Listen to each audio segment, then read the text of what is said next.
സത്യസന്ധമായി പറയണം, കൂടോത്രം ചെയ്യാറുണ്ടോ? ഞാനും കേട്ടിട്ടുണ്ട്. അങ്ങനെയുള്ള ഇടം ഉണ്ടെങ്കിൽ എന്നെ കൂടെ ഒന്ന് കൊണ്ടുപോകും. ഞാനും ഒരാളെ നശിപ്പിക്കാൻ ജപിച്ച് മന്ത്രം ചൊല്ലി ചരടുകൾ ജപിച്ച് കെട്ടി, അല്ലെങ്കിൽ നാണയത്തിൽ, മുട്ടയിൽ, തകിടിൽ, ഇങ്ങനെ വിവിധങ്ങളായ രീതിയിൽ ആളിനെ നശിപ്പിക്കാൻ പറ്റും. ഏറ്റവും കൂടുതൽ സ്ത്രീകളാണ് പ്രശ്നങ്ങളുമായിട്ട് നെട്ടോട്ട് ഓടുന്നതെന്ന് കേട്ടിട്ടുണ്ട്. അതോ പുരുഷന്മാരാണോ? നിങ്ങൾ ഇന്നത് മരിക്കും, അതോ നിങ്ങൾക്ക് അപ്പുറത്തുള്ള ആരാണ്ട് എന്തൊക്കെയോ ചെയ്തു വെച്ചിരിക്കുന്നു. ശരീരവും മനസ്സും തമ്മിൽ വളരെയധികം കണക്റ്റഡാണ്. രാവിലെ നോക്കുമ്പോൾ ഈ പശുവിനെ കാണുന്നില്ല. ആ കൃഷ്ണൻ്റെ അമ്പലത്തിൻ്റെ ഫ്രണ്ടിലാണ് ഈ പശു. ഭഗവാന്റെ എന്തോ ഒരു ശക്തി ഇവിടെ ഉണ്ട്, പശുവിൽ അങ്ങനെ ഒരു ശക്തി ഉണ്ടെന്ന് നിങ്ങൾ വിശ്വസിക്കുന്നുണ്ടോ? കുഞ്ഞിനെ കൊല്ലാൻ പറയുന്നു, അതേപോലുള്ള ബലാത്സംഗ കേസുകൾ അല്ലെങ്കിൽ പീഡന കേസുകൾ, അവിടെ എല്ലാം ഒരു ഒരു ഒരു നെഗറ്റീവ് ഇമ്പാക്റ്റ് ഉണ്ടാകില്ല. ഇപ്പോൾ അടുത്തിടെ നമ്മുടെ കൊല്ലം കൊട്ടിയത്ത് ഒരു ജ്യോത്സ്യൻ ഒരു യുവതിയെ വസ്ത്രം തുറന്ന് കാണിച്ച്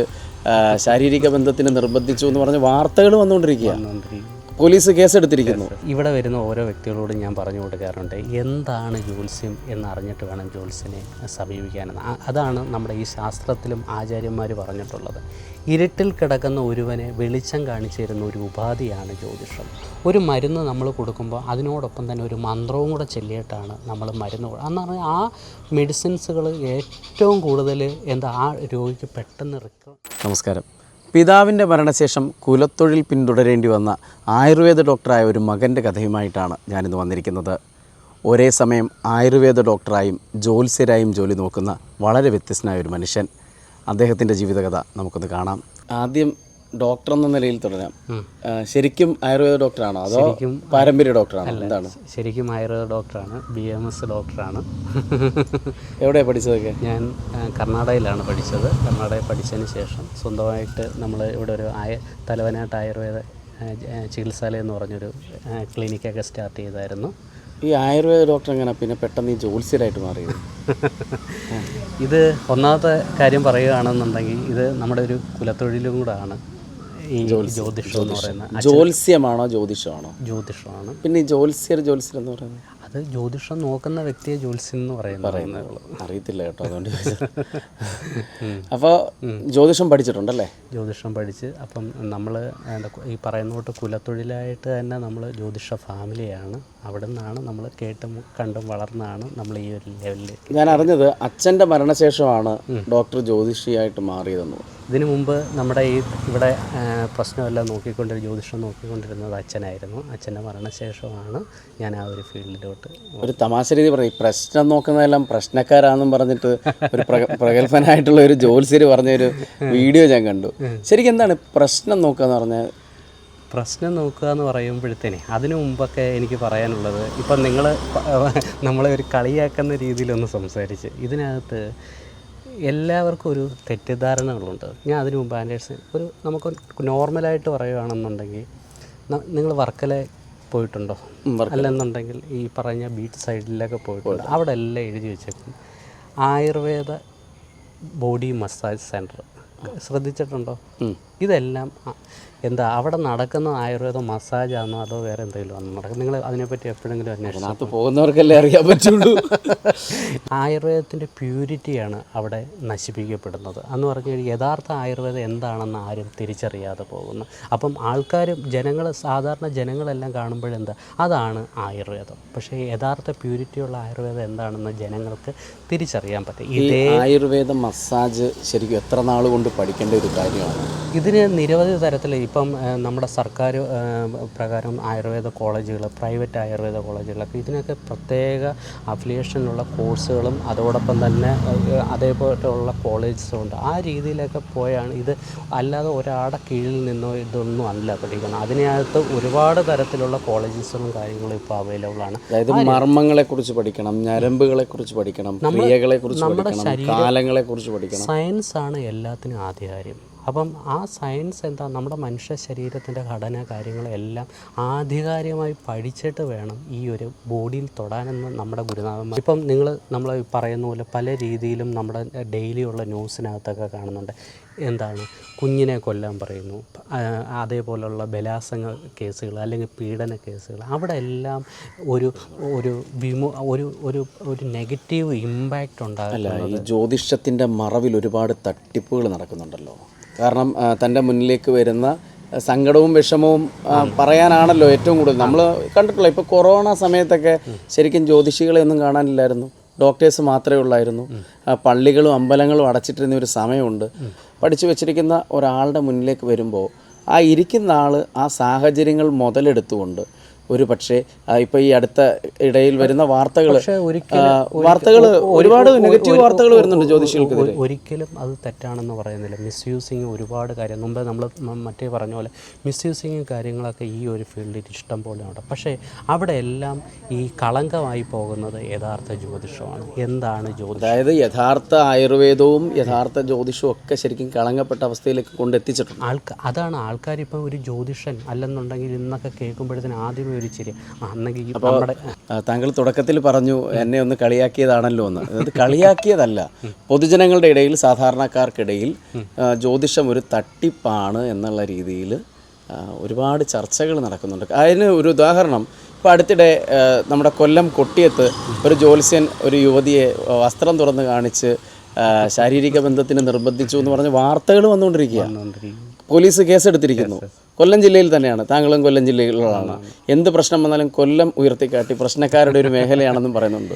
ആൻഡ്രസ് ജി, എനിക്ക് പറയാനുള്ളത് ഇവിടെ വരുന്ന ഓരോ വ്യക്തികളോടും ഞാൻ പറഞ്ഞു കൊടുക്കാറുണ്ട്, എന്താണ് ജ്യോത്സ്യം എന്നറിഞ്ഞിട്ട് വേണം ജ്യോത്സ്യനെ സമീപിക്കാനെന്ന്. അതാണ് നമ്മുടെ ഈ ശാസ്ത്രത്തിലും ആചാര്യന്മാർ പറഞ്ഞിട്ടുള്ളത്. ഇരുട്ടിൽ കിടക്കുന്ന ഒരുവനെ വെളിച്ചം കാണിച്ചു തരുന്ന ഒരു ഉപാധിയാണ് ജ്യോതിഷം എന്ന് പറഞ്ഞാൽ അതിൻ്റെ അർത്ഥം എന്ന് പറഞ്ഞു കഴിഞ്ഞാൽ നമ്മൾ ജീവിതത്തിനകത്ത് പല രീതിയിലുള്ള ഫേസ് ചെയ്യേണ്ട പല പല ഘട്ടങ്ങൾ കാണും. ചില സമയത്ത് ചിലവർക്ക് തീരുമാനങ്ങൾ എടുക്കാൻ പറ്റത്തില്ല, എങ്ങനെ വേണം തീരുമാനം, ഒരു സ്റ്റക്ക് വരും.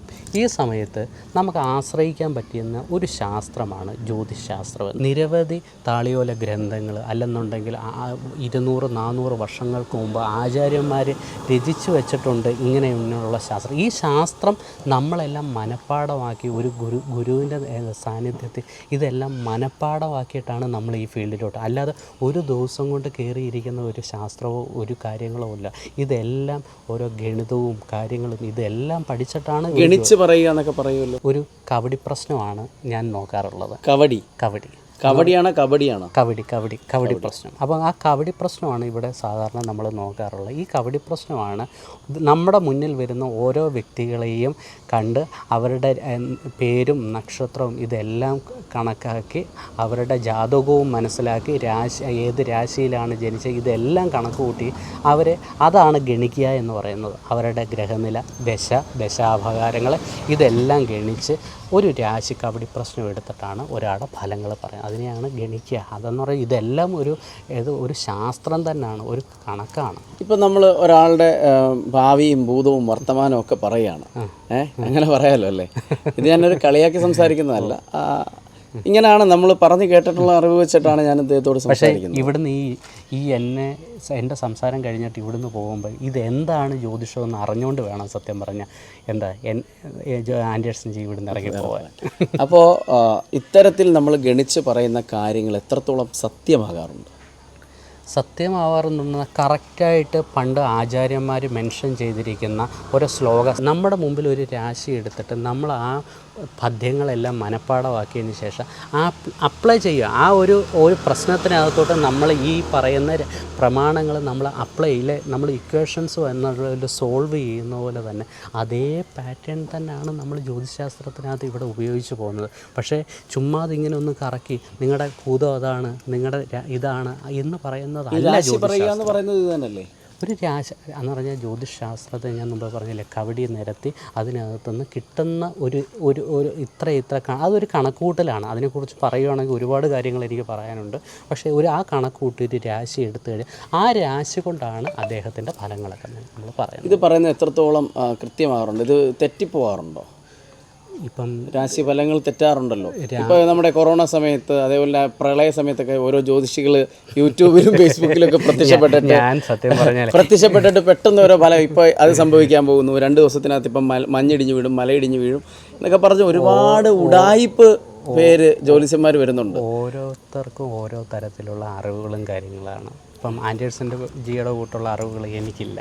എന്ന് പറയാൻ ഓരോരുത്തർക്കും ഓരോ വ്യക്തിപരമായിട്ട് ഞാനിതൊരു എൻ്റെ ഈ ഒരു ഇത് വലിയൊരു വിവാദമാക്കാനൊന്നും ഞാൻ ശ്രമിക്കുന്നില്ല.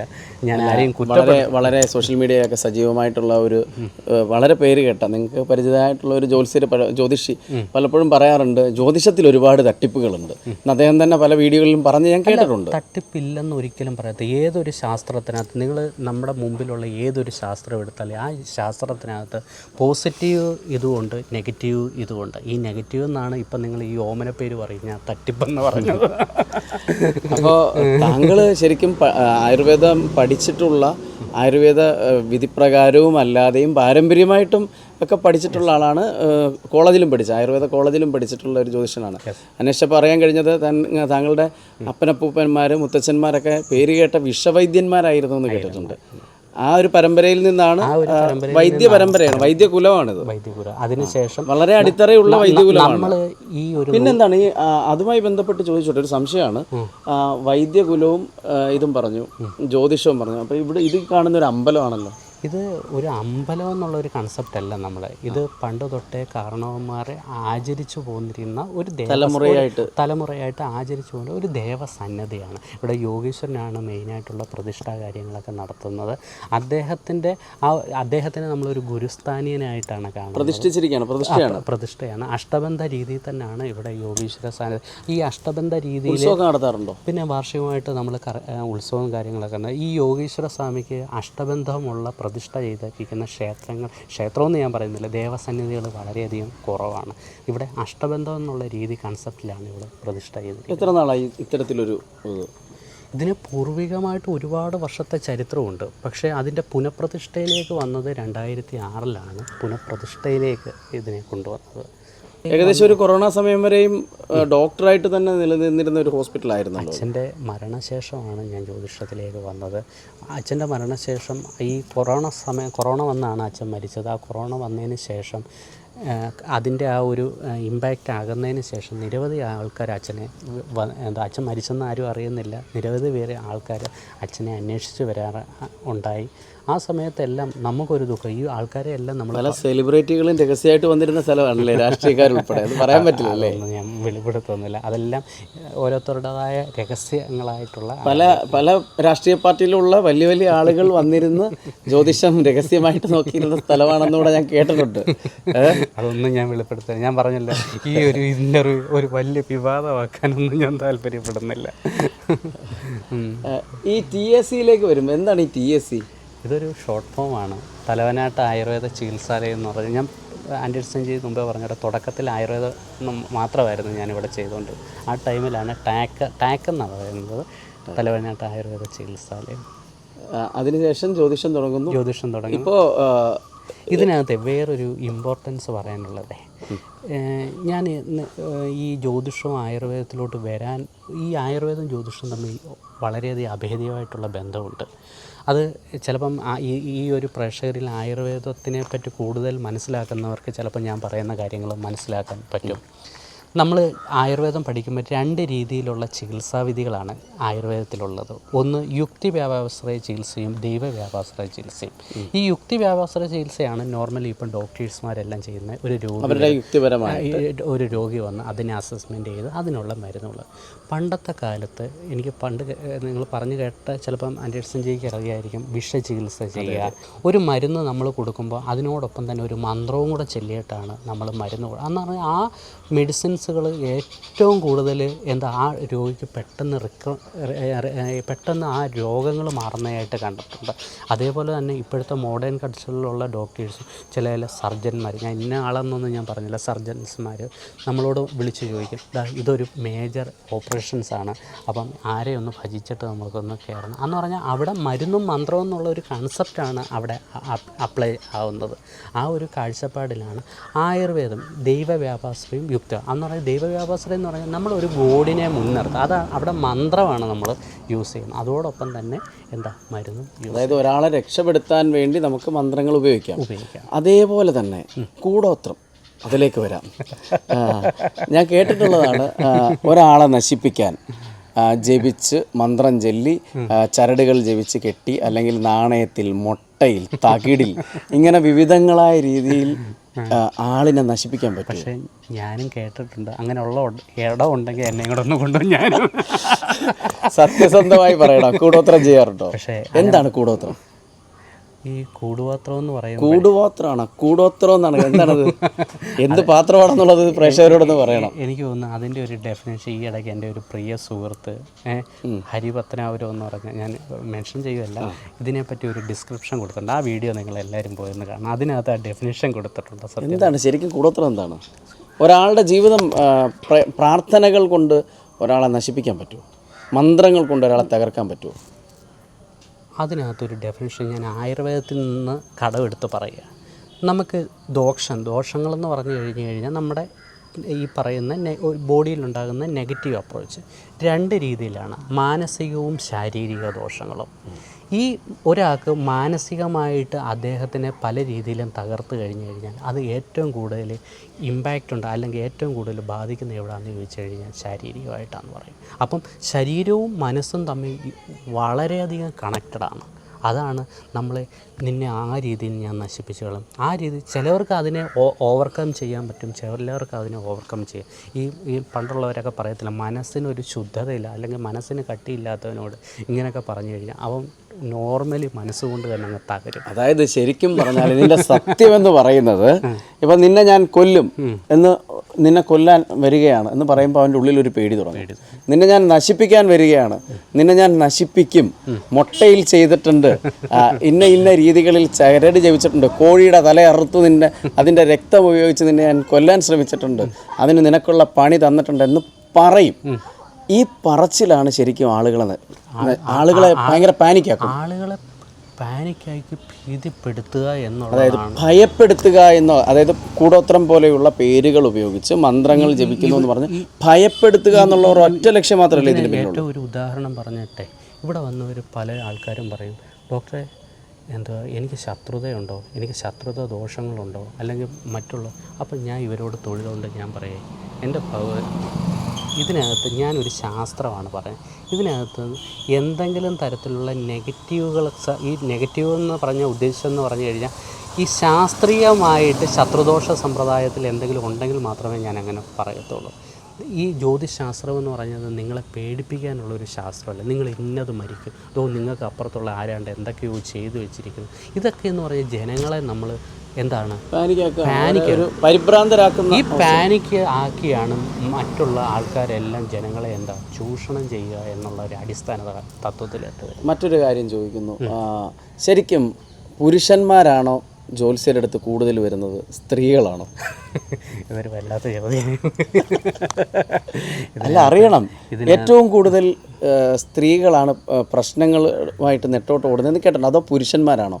കാരണം ഇവിടെ നോക്കാനിരിക്കുന്ന ആളെന്നുള്ള രീതിയിൽ പറയണോ? ഇതിനകത്ത് ഏറ്റവും കൂടുതൽ നമ്മളെ സമീപിക്കാൻ വരുന്നത് സ്ത്രീകളാണ്. സത്യം പറഞ്ഞു കഴിഞ്ഞാൽ നമ്മളെല്ലാം പുരുഷന്മാരാണ്, നമ്മുടെയൊക്കെ എല്ലാം കുടുംബവും കാര്യങ്ങളും എല്ലാം ഉള്ളതാണ്.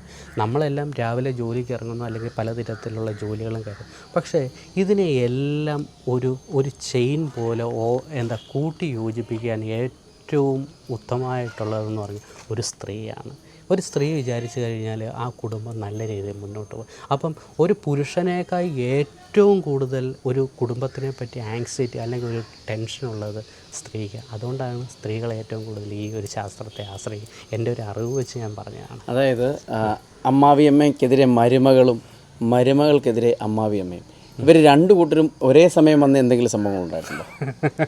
അങ്ങനത്തെ ഉള്ള ഒരു ചരിത്രം ഇതുവരെ ഉണ്ടായിട്ടില്ല. കാരണം അങ്ങോട്ടും ഇങ്ങോട്ടും പണി കൊടുക്കണമെങ്കിൽ ഇന്ന ആള് വേണം. ഇല്ല, ഈ പണി കൊടുക്കാറുണ്ടോ? അങ്ങനത്തുള്ള ഈ പണി കൊടുക്കാൻ വരുന്നവർ, പണി കൊടുക്കാൻ വെച്ചാൽ എന്ത് ദോഷം വരുന്ന എന്തെങ്കിലും കാര്യങ്ങൾ ചെയ്യാറ്? അങ്ങനത്തെ ഉള്ളവർക്ക് ദയവായിട്ട് ഈ വീഡിയോ കണ്ടിട്ട് ഇങ്ങോട്ട് വരണ്ട. അതായത് ആരെയും ഡോക്ടർ ജ്യോത്സ്യർ അദ്ദേഹം തുറന്നു പറയുന്നു, ആരെയും ഉപദ്രവിക്കാനായിട്ട് നശിപ്പിക്കാനായിട്ട് ദയവ് ചെയ്ത് ഇങ്ങോട്ട് വരുന്നവരോട് ഞാൻ പറഞ്ഞിട്ടുണ്ട്, നമ്മളൊരു ശാസ്ത്രമാണ് പഠിച്ചത്. ഇപ്പം ആയുർവേദ രീതി വരുവാണെന്നുണ്ടെങ്കിൽ ഇതിൻ്റെ മൂലകാരണം കണ്ടെത്തി അതിനുള്ള മരുന്ന് കൊടുക്കും. ഇതേപോലെയാണ് ജ്യോതിഷവും ഞാൻ ചെയ്യുന്നത്. എന്താണ് അതിൻ്റെ മൂലകാരണം? അത് ശാസ്ത്രീയ വശാൽ ഞാൻ അങ്ങനെ ഞാൻ അടിവരയിട്ട് ശാസ്ത്രീയ വശാൽ മൂലകാരണം കണ്ടെത്തി അതിനുള്ള പരിഹാരം പറഞ്ഞു തരാം. അല്ലാതെ വേറൊരു തരത്തിലും ഇങ്ങോട്ട് ആളുകൾ വരേണ്ടതെന്നാണ്. ഞാൻ ഒരു ധിക്കാരപരമായിട്ടൊന്നും പറയുകയൊന്നുമല്ല. സത്യത്തിന് വേണ്ടി വന്നാൽ മതി എന്നാണ് ഡോക്ടർ പറയുന്നത്. മതി. ഇവിടെ ഈ ജംഗ്ഷനിൽ വന്ന് അന്വേഷിച്ചപ്പോൾ വളരെ രസകരമായ ഒരു കഥ ഞാൻ കേട്ടു. കുറച്ച് കാലങ്ങൾക്ക് മുമ്പ് ഇവിടെ നോക്കാൻ വന്ന നമ്മുടെ ഒരാൾ നമുക്കൊരു പശുവിനെ തന്നു. അത് ഈ ആന്ധ്രാക്കുള്ളൻ എന്നാണ് പറയുന്ന, ഈ ആന്ധ്രാപ്രദേശിൽ നിന്ന് കൊണ്ടുവന്ന് അങ്ങനെ അതിന് ഫ്രീ ആയിട്ട് തന്നാണോ? അങ്ങനെ ഒന്നും പറയുന്നില്ല. അദ്ദേഹത്തിന് അതിൻ്റേതായ ദക്ഷിണയും കാര്യങ്ങളും എല്ലാം കൊടുത്തിട്ടുണ്ട്. അപ്പം അങ്ങനെ ഒരു പശുവിനെ ഇവിടെ ഒരു 4 അത് വന്ന് ഒരു 3 ദിവസം കഴിഞ്ഞപ്പോഴത്തേന് അത് രാവിലെ ഞാൻ എഴുന്നേറ്റപ്പോഴത്തേന് നമ്മുടെ വീടിനോട് ചേർന്ന് തന്നെയാണ് ഈ പശുവിനെ നമ്മൾ കെട്ടിയിട്ടിരിക്കുന്നത്. രാവിലെ നോക്കുമ്പോൾ ഈ പശുവിനെ കാണുന്നില്ല. ഞങ്ങൾ ഇവിടെ എല്ലാം അന്വേഷിച്ചു. ആകെപ്പാട് 3 ദിവസം മാത്രമേ ഉള്ളൂ ഈ പശു എല്ലാം വന്നിട്ട്. ഇവിടുന്ന് അങ്ങനെ നാട്ടുകാരെല്ലാം അറിഞ്ഞ് ഈ പത്രം വിതരണം ചെയ്യുന്നവരോടെല്ലാം നമ്മൾ ഫോട്ടോയ്ക്ക് അയച്ചു കൊടുത്ത് ഇങ്ങനൊരു പശുവിനെ കാണുന്നില്ല. പശുവിൻ്റെ ഫോട്ടോ ഒക്കെ എടുത്ത് വെച്ചിരുന്നു. അതിനു മുമ്പ് നമ്മൾ പശുവിൻ്റെ ഫോട്ടോയൊക്കെ എടുത്തിട്ടുണ്ടായിരുന്നു. നോർമലി ഒരു കാണുമ്പോൾ ഒരു ചന്തമുള്ള ഒരു പശു ആയതുകൊണ്ട് ആരായാലും അതിന് ഇഷ്ടപ്പെടും. അങ്ങനെ 6:30-7 മണിയായപ്പോഴത്തേക്കും നമുക്കൊരു കോള് വരുന്ന രാവിലെ അമ്പലത്തിൻ്റെ ഫ്രണ്ടിൽ പശു എത്തിയിട്ടുണ്ട്. ഏകദേശം അമ്പലത്തിൻ്റെ ഫ്രണ്ടിൽ ഇവിടെ മുതുവിലാക്കാട് പാർത്ഥസാരഥി എന്ന് പറയുന്ന അമ്പലത്തിൻ്റെ ഫ്രണ്ടിലാണ്, കൃഷ്ണൻ്റെ അമ്പലത്തിൻ്റെ ഫ്രണ്ടിലാണ് ഈ പശു. ഗോകുലം ഇതിനകത്ത് ഏറ്റവും വലിയൊരു രസമെന്ന് പറയുന്നതല്ല, ഇവിടുന്ന് ഏകദേശം ശ്രീ പാർത്ഥസാരഥി ക്ഷേത്രത്തിലേക്ക് 2-2.5 കിലോമീറ്ററുകളുണ്ട്. അതുകൊണ്ട് സ്ട്രെയിറ്റ് ഒരു വഴിയല്ല, റബ്ബറും തോട്ടത്തിൻ്റെ ഇടയ്ക്കൂടെയൊക്കെയാണ് ഈ പശു. ഇതിന് അതേപോലെ ആൻഡേഴ്സൺ വന്നപ്പം കാണുന്നുണ്ട് നിരവധി റോഡുകളാണ്, അപ്പുറത്തോട്ട് ഇപ്പുറത്തോട്ട്, എങ്ങോട്ട് വേണം ചുറ്റിനും റോഡുകളാണ്, എങ്ങോട്ട് വേണമെങ്കിലും ഈ പശുവിന് വേണമെങ്കിൽ ഇപ്പോൾ. പക്ഷേ ഇത് കറക്റ്റായിട്ട് ആ അമ്പലത്തിൻ്റെ ഫ്രണ്ടിൽ വന്ന് നിന്നതാണ് ഏറ്റവും വലിയ. നിങ്ങളിപ്പോൾ ശരിക്കും വിശ്വസിച്ചിരിക്കുന്നത് ഭഗവാന്റെ ഒരു ശക്തി ഇവിടെ ഉണ്ട് എന്നുള്ളതാണ് നിങ്ങളുടെ ഒരു വിശ്വാസം. ഈ പശുവിൽ അങ്ങനെ ഒരു ശക്തി ഉണ്ടെന്ന് നിങ്ങൾ വിശ്വസിക്കുന്നുണ്ടോ? അങ്ങനത്തുള്ള ഒരു അന്ധവിശ്വാസ രീതിയിലോട്ടൊന്നും ഞാൻ പോകുന്നില്ല. പക്ഷേ ഒരു മനുഷ്യനായി ജനിച്ചവർക്ക് ആർക്കായാലും ഒരു അതിശയം തോന്നും. ഒരു 2.5 കിലോമീറ്റർ ദൂരം തനിയെ സഞ്ചരിച്ചിട്ട് ആ ഒരു അമ്പലത്തിൻ്റെ ഫ്രണ്ടിൽ പോയി നിൽക്കുക എന്ന് കാണുമ്പോൾ സാധാരണ ഒരു മനുഷ്യനായി ജനിച്ചവർക്ക് ഒരു അതിശയം തോന്നും. ഇതാണല്ലേ ആ പശു? ഇതാണ് ഈ വീട്ടിൽ നിന്നും കാണാതായി പിന്നീട് അമ്പലത്തിന്റെ നടയിൽ വെച്ച് കണ്ടെത്തിയ ആ പശു എന്ന് പറഞ്ഞു. ഇതിനെന്താ പൂജകളൊക്കെ നടത്തിയെന്ന് പറയുന്നു അമ്പലത്തിൽ നിന്ന്. ഞാൻ പറഞ്ഞില്ല 3 ദിവസം ആയുള്ളായിരുന്നു അന്നത്തെ കാലത്ത് ഇത് പശു കൊണ്ടുവന്നിട്ട്. അപ്പം അവിടെ നിൽക്കുന്നവർ തന്നെ പേര് പറഞ്ഞ് ഇത് ഭഗവാന്റെ മുമ്പിൽ കൊണ്ടുവന്നയാ, ഇതിന് ഒരു അർച്ചനയോ കാര്യങ്ങളോ എന്തെങ്കിലും ഒന്നും നടത്ത്. അപ്പം പശുവിന് എന്തെങ്കിലും പേരിട്ടിട്ടുണ്ടോ എന്ന് ചോദിച്ചപ്പം പ്രത്യേകിച്ച് പേരൊന്നും ഇട്ടിട്ടില്ലായിരുന്നു.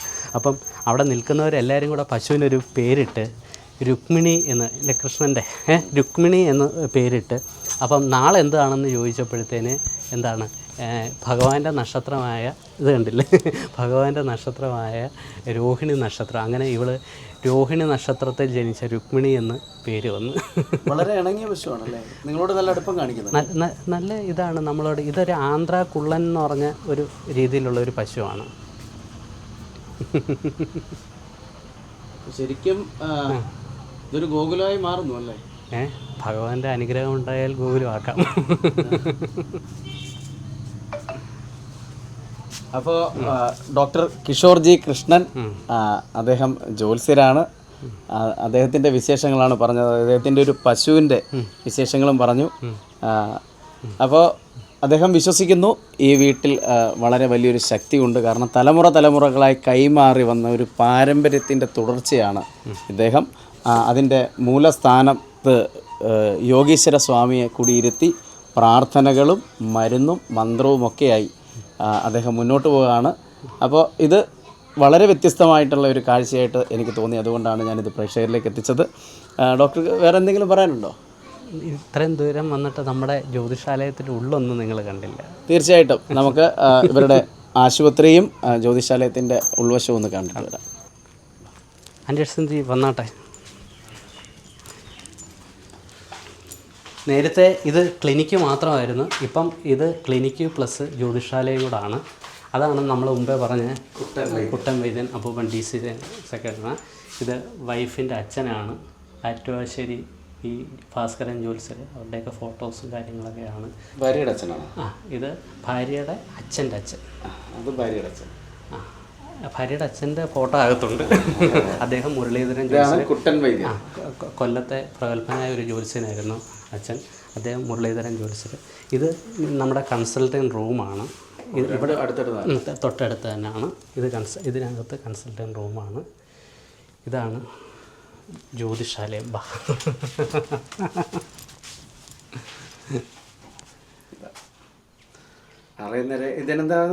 ഇത് പത്തായമാണ്. ഇവിടുത്തെ ഒരു എന്താ, ഇത് സത്യം പറഞ്ഞു കഴിഞ്ഞാൽ ഫോട്ടോ പോലും ഞാൻ ഇതിൻ്റെ ഒന്നും എങ്ങും ഇട്ടിട്ടില്ല.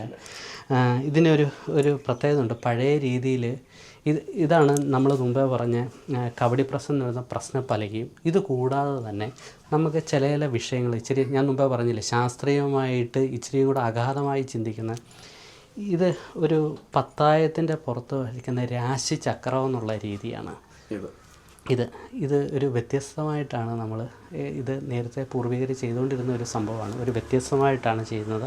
അപ്പം നമുക്ക് ആ രാശിചക്രത്തിനകത്ത് ശാസ്ത്രീയമായി ഗണിച്ച് അറിയാൻ പറ്റാത്ത ചില കാര്യങ്ങൾ ആൾക്കാരെ കൊണ്ട് തന്നെ ഇവിടെ ഒരു രാശി എടുപ്പിക്കും. എന്ന് പറഞ്ഞാൽ ഒരു വെറ്റയും പാക്കും നാണയം കൂടെ വെച്ച് ഇതിനകത്തൊരു രാശി വെപ്പിച്ച്, അപ്പം ഇച്ചിരി കൂടെ കാര്യങ്ങൾ ആധികാരികമായിട്ട് ഇതുവരെ എൻ്റെ അനുഭവത്തിൽ പറയാൻ കഴിഞ്ഞിട്ടുണ്ട്. പറഞ്ഞറിഞ്ഞെത്തിയതിൽ കൂടുതൽ കാര്യങ്ങളാണ് ഇവിടെ നിന്ന് ജ്യോതിഷത്തെക്കുറിച്ചും ജ്യോതിഷ ശാസ്ത്രത്തെക്കുറിച്ചും ആയുർവേദത്തെക്കുറിച്ചും ഒക്കെ അറിയാൻ കഴിഞ്ഞത്. വളരെ ഇനി അറിയാനുണ്ട് ആൻഡ്രസ്. ഇതൊക്കെ വളരെ ചുരുക്കം തുടക്കമാണ്. ഇതൊരു തുടക്കം മാത്രമാണ്. തീർച്ചയായിട്ടും ഡോക്ടറിൻ്റെ വഴികളിൽ, നന്മയുള്ള വഴികളിൽ നല്ല രീതിയിൽ മുന്നോട്ട് കൊണ്ടുപോകാൻ കഴിയട്ടെ എന്ന് ആശംസിക്കുന്നു. എല്ലാവിധ നന്ദി.